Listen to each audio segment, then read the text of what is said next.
అండి. కష్ట సుఖాల్లో కూడా అక్కడ మనుషులు ఎంత బాగా తోడుంటారంటే, మా బావ చనిపోయినప్పుడు అక్కడ చుట్టుపక్కలోళ్ళు మొత్తం అందరూ వచ్చి, కరోనా అని కూడా చూడకుండా అందరూ వచ్చి వాళ్ళు మొత్తం అరేంజ్‌మెంట్స్ అన్నీ వాళ్ళే చేసి, మా అక్కకి ఎంతో హెల్ప్ చేశారు. మా అక్క ఎప్పుడు చెప్తూనే ఉంటది. ఈ ఊరు ఉండబట్టే నేను ఇలా ఉంటున్నాను అని మా అక్క ఎంతో థాంక్‌ఫుల్‌గా ఫీల్ అవుతది వాళ్ళకి. అదే సిటీలో ఆ టైంలో ఎలా ఉందో ఇక్కడ ఉన్నోళ్ళందరికీ తెలుసు. సో, కరోనా టైంలో ఒకళ్ళ మొహాలు ఒకళ్ళు చూసుకునే వాళ్ళం గూడా కాదు.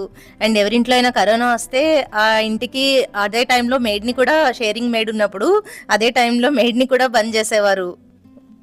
సో, చదువులతోనా లేకపోతే డబ్బులతోనా లేకపోతే ఆహ్, ఈ కల్చర్‌తోనా దేనితో వస్తుందో మరి ఆ మానవత్వం అనేది చచ్చిపోవడం. సో, ఇంకా అక్కడ మానవత్వం బ్రతికే ఉంది అంటే కొన్ని పనులు తప్పు, కొన్ని పనులు ఇలాంటి సిట్యుయేషన్స్‌లో ఎదుటి వాళ్ళకి ఆదుకోవాలి మనం ఎలా ఉన్నా అనేది ఇంకా అక్కడ బ్రతికే ఉన్నది అని అనిపిచ్చింది నాకు. చుట్టుపక్కల వాళ్ళు